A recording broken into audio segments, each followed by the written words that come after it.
Hello, hello, everyone. Welcome back to another week of the Daily Debrief. I'm Jade Simmons, your independent candidate for President of the United States. That's right, I'm not a Democrat, I am not a Republican. I'm truly independent because I believe that not only do we need an era of bipartisanship, I'm not sure if that's possible. So I think we need to be opting for an era of non-partisanship.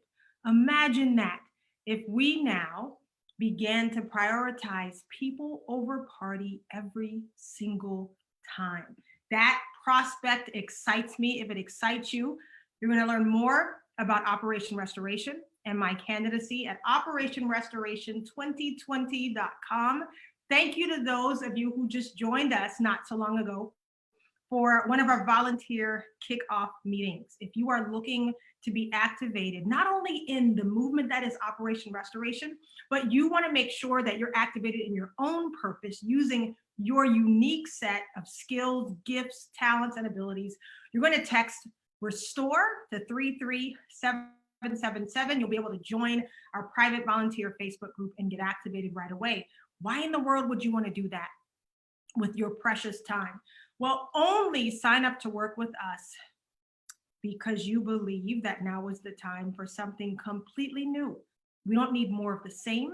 We don't need continued chaos. We need a new direction. And the reason that I'm running is because I was listening for a very long time for a particular voice. And I was listening for this voice to talk about uncommon common ground. I was looking for this voice to come out and admit that we actually do agree more than we think, that there are, grounds that we could cover, progress that we could have if only we would dare to step from behind our party lines. And so I kept listening for that voice and I wasn't hearing it. And I always say that if you are listening for a voice, if you are looking for a solution and you don't see it, dare to consider that you might be a part of that very solution. So again, if that excites you, I invite you to learn more. We do not advocate following anyone blindly. I would love to be the leader of the most informed nation, a nation of citizens who don't just take our word for it, but they do their research. At the same time, I would love to see you have a leader that you can afford to take them at their word. And the only way you're going to do that now is if you start demanding something different from your leadership.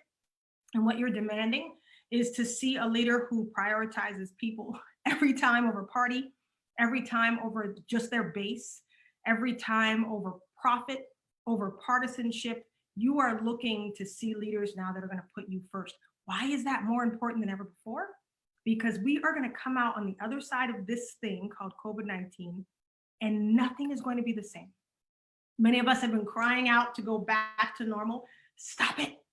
Why would we be in the midst of something abnormal to go back to normal?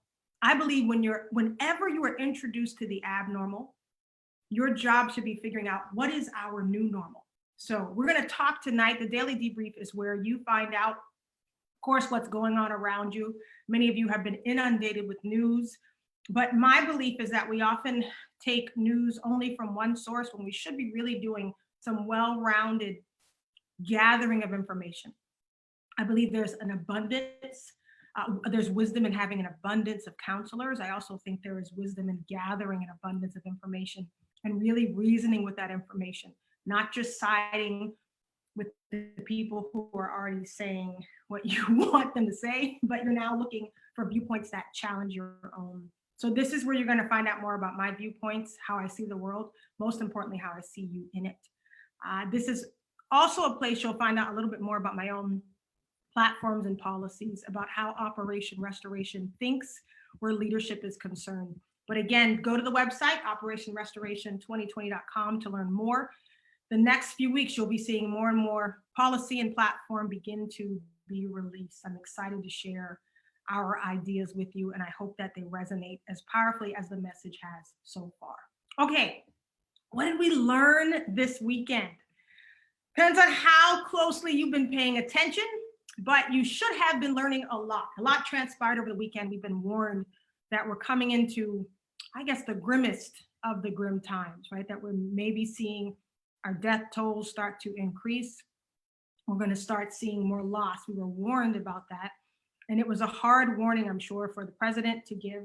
And I hope that we've all been taking the precautions, following the guidelines. But as I've watched everyone start to move, I can see us getting restless. People are asking, can we just get on with it? Right? They're not seeing the benefit of the different places that have been shut down. They're not seeing the benefit of stopping the economy. People are hurting very seriously from the economy being as slow as it is right now. Many of you had been applying for your stimulus loans, looking for those checks in the mail, and many of you are finding out that system is not working as smoothly as we'd hoped. But I know some people have received their relief, and so we're excited to see people not having to lay off their employees too. So this is good news as well. I always promise to start with good news. Here's some really interesting news. Coming out of Amsterdam, there's a new app for social distancing that is being created. I've been telling you all, the thing you want to start to pay attention to now is the fact that privacy is going to become more and more of an issue. As well, we've got to start thinking about what is our method of restarting. You see, we can be in the same mess if we haven't given ample preparation to what restarting looks like. It cannot simply look like flipping a switch. So be very, very concerned if you hear government officials, leadership talking in a way that sounds like we're merely just flipping a switch and telling everyone to go. Because I think if we do that, we risk a resurgence in a bigger way than that's necessary. And I think we haven't really done the calculations we need. So you're going to start to see a lot of innovations that are going to help nations get back to business. As I promised you, many of these apps and innovations may require more and more personal information. But the good news is there is an app created by a man named Renato Cardoso. He's a Brazilian expat who lives in Amsterdam. Now, there have already been quite a few innovations. I've shared some with you, quite a few apps now. South Korea was using apps very early on. The difference about this one is that it was created by a COVID-19 survivor. Renato had such a miserable 2 weeks or so dealing with the illness. When he recovered from the disease, he was determined and he didn't want anybody else to go through the horror of what he'd went through. So he created an app. It's a little awkward. I think it can be a little awkward, that does the social distancing for us. So it works using Bluetooth. And when a person carrying a mobile device gets too close to you, then your phone starts vibrating to let you know somebody is encroaching in your social distancing space. They've already thought about the awkwardness because you don't want to be telling people, get away from me, right? So the app actually, I think the other person would have to have the app as well, but the app displays a little sad face emoji to let people know, wish we could be closer, but I'm gonna need you to back up. So that sounds like all fun and games, but you have to remember, this is gonna be run using GPS technology. So we're talking now about tracing and tracking our movements, which leads me to some other promise that we're seeing, but it depends on how you feel about privacy. So when you hear me talk about these issues, don't just listen to it as a rehash of news that's gone on for the day. I want you to think of news now as a source of empowerment and a source of information that allows you to make decisions in advance about how you're going to want to operate. If we require a mandatory vaccination and you're anti-vax, how are you going to deal with that? If you just normally don't get things like the flu shot, or you have other concerns about vaccination, you have to start thinking about that now. And you also want to think about what type of people do you want making the decisions for you that will affect your privacy. So there are going to need to be tough calls made. I would imagine that our privacy will need to be infringed on to some degree. But that degree, how it happens, how it's rolled out, needs to be made. Those decisions need to be made by people who are truly and genuinely prioritizing you. You want to make sure that your leadership is not making decisions based on other relationships that they have or need to fulfill, other favors they need to fulfill. You want to make sure that your leaders now are prioritizing people. So here's how apps are being used with great promise. What we learned over the weekend is that this thing can be managed. Now, I know Dr. Fauci, if you've seen him on the briefings, he has been, well, he's been pretty honest and transparent in saying that he does not feel right now we are getting the best handle on this illness, on this virus as we can. He's been very transparent about that. He has hopes that we will do better when it comes to social distancing, wearing masks. You know, our own president refuses to wear masks, but then Dr. Fauci saying we should really be wearing masks, but he doesn't wear masks either at the briefing. So you look sometimes to your leadership and not get a clear message. South Korea, has been very clear in how they have decided to handle this virus. Now, they've been a nation that the world has been watching since the get-go. They're now excited that they're seeing a decline in the number of new cases. First and foremost, do not believe when you hear that any nation is coming down off that curve now and they're not seeing new cases. We know that in China as well, places that are finally getting a handle on it are still coming up with new cases. What you want to listen for is how big the rate of new cases are. In South Korea, they are now thrilled to be able to say that their amount of new cases every day is less than 50. You know, we had one of our worst days over the weekend where I think we saw more than 1,000, was it deaths or new cases? I have to go back and look again. That happened in what, a 24, 48-hour period. And that's a big deal. It means we were just ascending to, as we were warned, the worst part of this. South Korea is on the back end of it now. They're only seeing 50. Here's what they did differently. They have taken an extremely aggressive approach to tracing people using GPS technology on their phone to find out who's been in the same area at the same time. So they're kind of keeping track, you know, with somebody with COVID in this area. And then if they see a lot of cases, what they're doing now is sort of, it's like making a bit of a map to let you know where there's a likely outbreak based on where these people are being traced. Now, when they see where the outbreak is, everybody in that area must be tested. Everyone must be tested. So remember how we've been doing it is only if you seem sick, maybe you should go get tested. Or originally when we thought this was something that only affected seniors, we were so wrong about that. We reserved tests only for seniors. And the way we messaged that made us think that if we weren't 55 plus, we could continue to live our lives as we wanted to. We know that that increased the number of infections exponentially. So what South Korea has done is they've used this GPS technology. They've traced people to see where they've been, infected people. When they find a cluster of infected people, they test everyone in that area. If you test negative, guess what? You go back to work. You go back to work. If you test positive, you go into quarantine. Anybody who tests positive, they then check your social circle and the process happens all again. So whoever you've been in contact with, they get tested. The same process starts over and over. 5 to 6 weeks ago, they made a very bold claim that people were skeptical about. They said, you know what, we think we've gotten this thing under control. Nobody really believed it.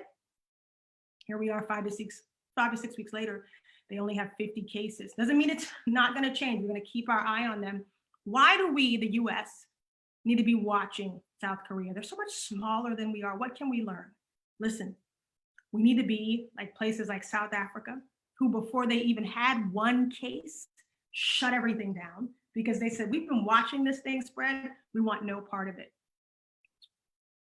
A smart nation will pay attention to what other smart nations are doing. Doesn't make us dependent on other nations, but what it does is it takes out the delay and it makes sure we're not reinventing the wheel when we don't have to. Whenever we reinvent the wheel just because we want something to be American, we want it to come from American brains, what we do is we lose time in that pride. That is pride. What we want to do is act in a way that saves the most American lives. And if that means looking at the models that are out there, we should do that. So here's what I'm delaying and telling you about South Korea, because those of you who've been ready to get back to work are going to say, I knew it. So South Korea made chronic testing. That's what I call it. Mass testing. They made that the aggressive way that they attack things from the beginning. Guess what? They never, ever shut down. They didn't do a shutdown.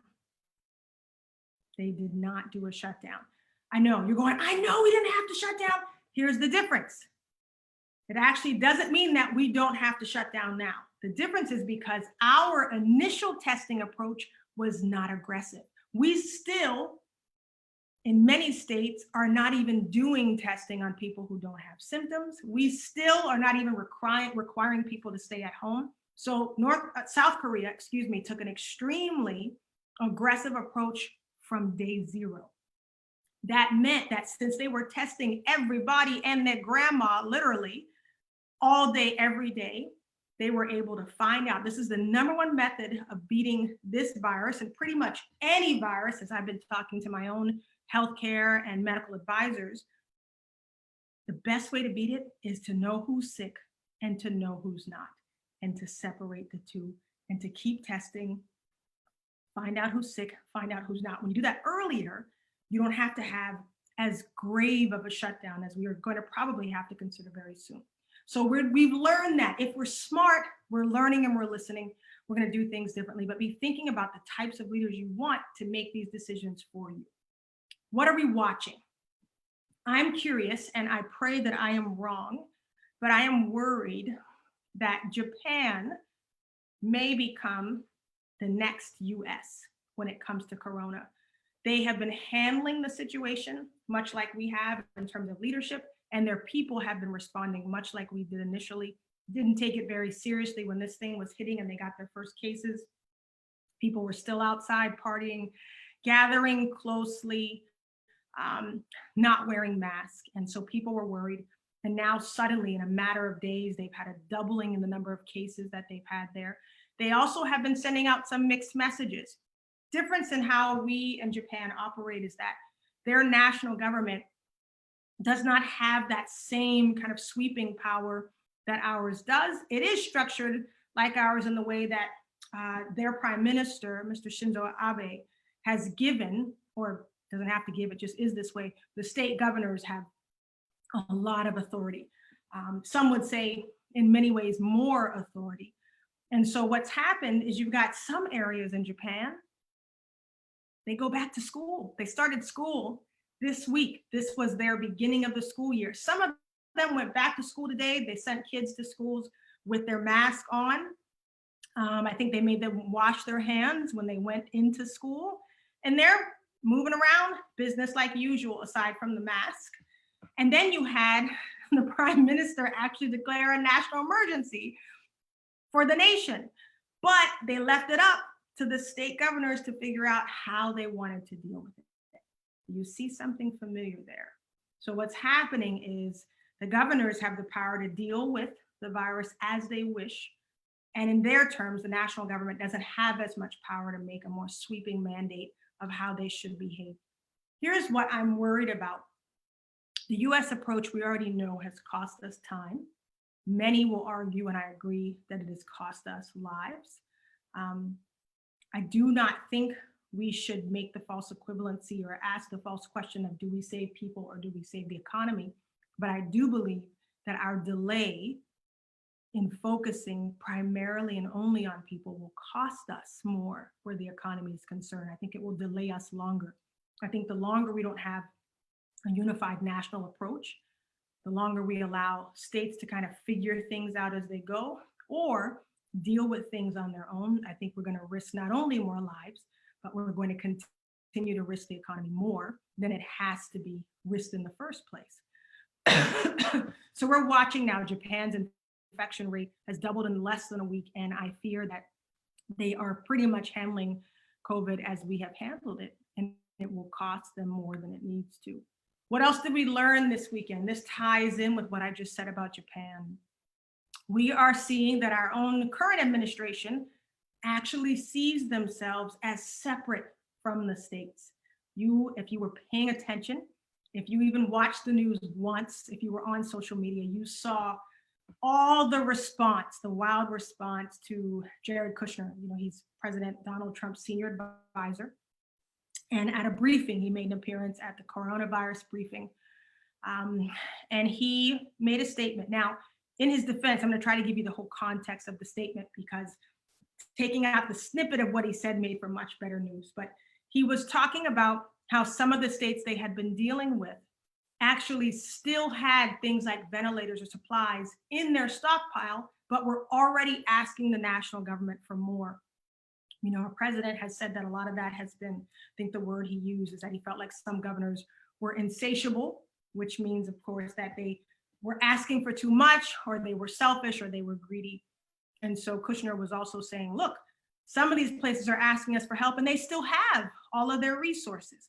And so what he said after that is, he was saying that, you know, states themselves are supposed to have their own medical equipment stockpiled. And he argued that, this is his words here, the notion of the federal stockpile was, it was supposed to be our stockpile. It's not supposed to be state stockpiles that they then use. So what confused everybody was like, who is our? Who is, if it's not for us, who is it for? Who is our? And so people just slammed them on social media about that. But I always say, don't get angry, get understanding. If you want to really know what your leaders feel, what they really believe, you listen to what comes out of their mouths. I believe that out of our mouths, the abundance of the heart speaks. We find out what people really feel, how they really see, not just themselves, but how they really see you. You need to be listening to what I'm saying so you can understand not just what my policy is on the military, what my platform is on healthcare. You need to know what I genuinely really feel about you, because how I genuinely really feel about you will determine how I make decisions for you. This is huge. This is the new era that we must demand. We must demand leaders that are always prioritizing us as a whole. Again, the statement he said was, this is supposed to be our stockpile. So what we learned, when you want to get understanding instead of getting angry, what we learned and are now understanding is that at least Mr. Kushner, if not the entire administration in charge right now, does see a separation of existence between the federal government and the state governments. I feel the federal government doesn't exist without the states. Why do you even need the federal government? You only need it to do what? To serve the states. So journalists and others quickly pointed out that the federal stockpile's own website, there is a federal stockpile website, actually made it clear that Kushner was wrong. So everybody went rushing to the website.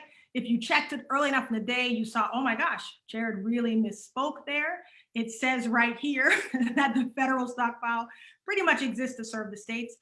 But if you went to that website a few hours earlier, you would know that's what it said, because the current administration actually changed the website so that it matched what Mr. Kushner said.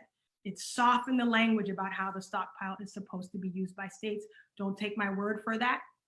Google federal stockpile website changes Kushner. You'll find it. You'll see side-by-side images of what the website used to say and what it said only hours after Mr. Kushner spoke. Here's the problem. Instead of just saying, you know what, I misspoke, I was wrong, I didn't know what the original verbiage said, I was speaking from what I thought, I was speaking from opinion, I was wrong, let me tell you what it's supposed to be. He didn't do that. Instead of that, you saw leadership change the truth to fit what was actually false. That's dangerous. In this day and age, when people will live and die by the information they receive, we literally cannot afford to be misinformed. Here's why we have to look for a turning point now. Our new era must be a people-first era. It must not be about leaders trying to hold on to the power they have, and it must not be about leaders trying to attain power that they've lost before. People are going to need to be getting back to health, getting back to work, elevating to their new normal in just a matter of weeks. And in just a matter of months, we're going to go to the polls and elect or re-elect the people, excuse me, that we believe and trust to make new types of decisions for this new era we're going into. So you see, People are going to be busy making important life. I'm talking about you, not just people. You are going to be busy making important life-altering decisions.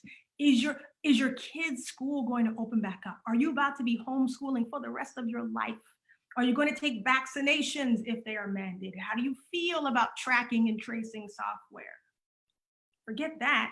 How are you going to pay the mortgage for the rest of the year? If you're a business owner, are you going to be able to pay your employees back for the time you had to furlough them? I mean, so many big life altering decisions that you're going to be faced with. You can't afford to be worrying about how decisions are being made for you by your government. You have to know that there are going to be things you're not going to remember to care about. You see, what's got us fooled right now is because we have this time to soak up so much information. We're all into it. We're checking on the stimulus bill. We're looking to see what day it's supposed to come out. We're checking websites. You know full well when real life starts back, you're not going to be as attentive as you are now, as focused as you are now on how the government moves. And that's exactly, unfortunately, what our leaders tend to count on, is that the news cycle will switch, we'll go back to normal, and that will allow us as your leaders to go back to doing whatever we want to do. And so there are going to be things that you're not even going to remember to care about when this is over. So your leaders will still need to remember, and they'll still need to make decisions on your behalf, even when you're no longer watching and paying attention every day. You're going to need leadership now. And this is where I talk to you about my vision of leadership, why I'm running in the first place. So when you hear me talk to you about the type of leadership that I believe we need, know that I am offering myself up as that type of leader. I would not be here in front of you if I did not believe that I could offer something differently, more powerfully than what we're seeing. I don't waste time throwing a lot of shade at the people in power or demonizing the people who will be considered my opponents. It's a waste of time. All you need to know is, what does she believe about me? What does she believe about the world around her? And how would she make decisions on my behalf? So I believe that leadership is, you need the leadership that knows when they're wrong. And we aren't afraid to say, I messed up on that. Let us backtrack. Let us go get that right. Because if we don't tell you we were wrong, and we simply shift directions and pretend like we weren't wrong, but now we're taking you in a new direction, we forget that some of you might have stopped paying attention back when we were wrong. You might still be taking our directives from back when we were wrong. Remember the hydrochloroquine, the hydroxychloroquine? People died because they rushed out and took that without that being a tested and proven way. They died from misinformation. So you need leadership that knows when they're wrong, and instead of making the mistake go away, they correct themselves in real time and they make it right. Some of your most powerful moments as a parent will be when you tell your kids, I got that wrong. I am sorry for that. That's not weakness, that is power, because what happens is then you build up trust with the people you are leading. When you do the opposite, you erode that trust, and it falsely, here's another bad side of that, it falsely strengthens the perception of always being right to the people who want you to be right. Here's what's so ironic. I think if we're not careful, this goes for whatever side of the aisle you're on, your leaders must constantly be correcting and recorrecting and readjusting and repositioning, and they must let you know when they're doing that. Because if they don't, and you start to believe the illusion that they are always right or are absolutely infallible, it becomes very dangerous. And it makes your very base, the people that are following you off the edge of a cliff, it makes your base more vulnerable to your mistakes. I want you to think of that as leaders in your companies, leaders in your business. Let your people know when you're readjusting, when you're repositioning. Let them know when something was calculated wrongly and now you're taking this new direction. Yes, it's a vulnerable place to be in, but it helps to build trust. And so I think that we need leaders now that will make it much easier for people to trust what they say. So the type of leadership that I'm proposing as I close tonight, it makes use of a national authority. So when I look at pandemic proofing our nation, I hate to say this, I would love to believe that pandemics really happen only every 100 years. And I think the worst of them do. But I think, excuse me, for various reasons, we will see more of these types of things. And I don't think we have to fear that as long as we don't do things like we did this time around. Let's even start after the place of blaming whoever you want to blame. First of all, there is blame to go around. There is blame to go around. So let me just sidebar right here. Many are blaming the current administration for their slow realization, for calling it a hoax in the beginning, for not right now galvanizing the states. I agree that that is an egregious error. You saw on the left, now people are raising their hands saying, I went to a meeting on February 21st. We talked about this pandemic and nobody from the Trump administration came. What a shame. And we all wagged our fingers at the current administration, but we didn't hear anything else from the people who said they were at the meeting.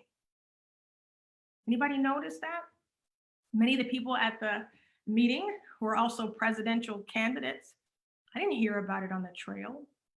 So when we accuse one side, we got to be careful that we're sweeping around our own front porch there. So I think leadership in general has some blame to bear. Guess who else has some blame? We have some. Those of us who downplayed this and continued to go about our lives, many of us didn't even know we might have been spreading the virus. There are people who died because of our rebelliousness, our stubbornness, our inability to believe, and our unwillingness to make a tough sacrifice on the front end. We ended up sacrificing people because we didn't make the easier sacrifice on the front end. So in this situation, at the end of the month, I should let you know I will be we're excited about our first kind of big virtual, sort of the equivalent of a town hall. We call them a listening tour because a large part of that session will be me hearing from you about issues that you're concerned about in relation to the topics that we're bringing. I'll be talking about part of my plan to pandemic proof the nation. We're not going to be able to avoid it altogether, but I think we can definitely do much better than we did this time around. I believe the best way to handle something like this moving forward is that we must make use of national authority during these times. And you make use of national authority for these reasons. Any time requiring the most unity, the most collaboration, the most concerted and coordinated effort, the most speed and urgency, that's when you have a national mandate, a national behavior. Now, you look back at Roosevelt when he used to do those fireside chats, when you heard the president's voice then, you thought this guy sounds like he knows what he's talking about and we should probably listen to him because he's the president.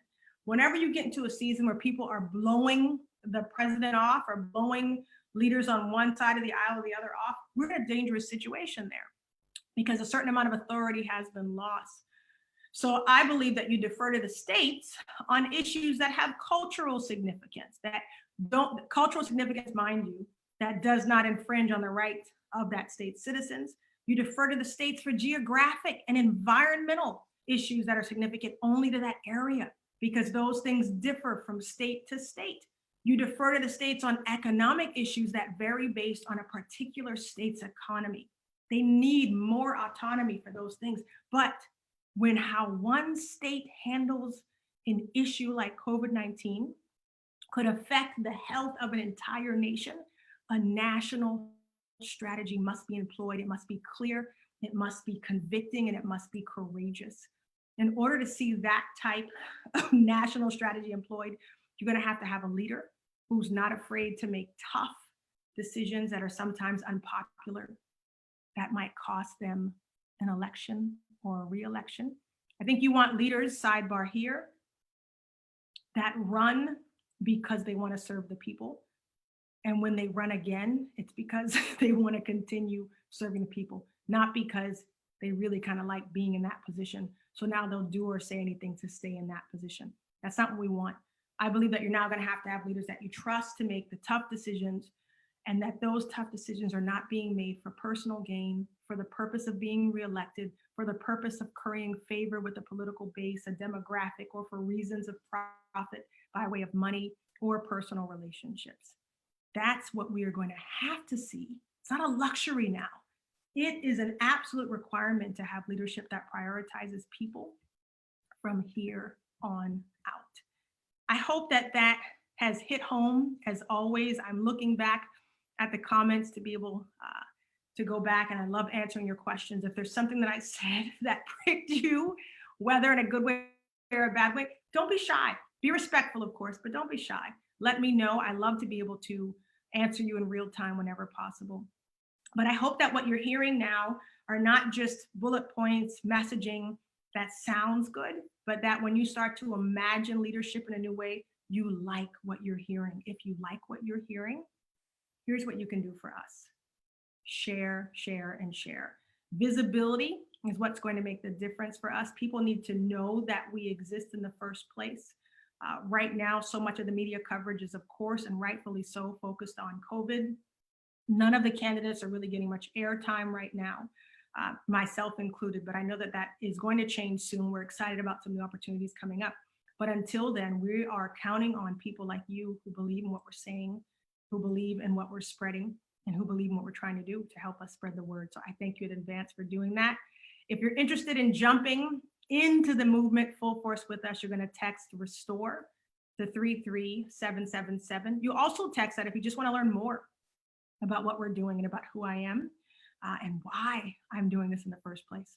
Okay, for now, know that we're praying for you. We're believing that this is going to be not only a time of survival, that you're going to come out of this thriving. For those of you who are small business owners, you're on my heart in a very personal way because I am one as well. I pray that your employees are able to stick with you through this time, that this will be a time of creativity and innovation, productivity, and that you will see profit as well. That because you have made the sacrifices on the front end, that because you have prioritized keeping your people safe, that you will be prosperous and you will be blessed because of that sacrifice. Thank you guys so much. Have a great night.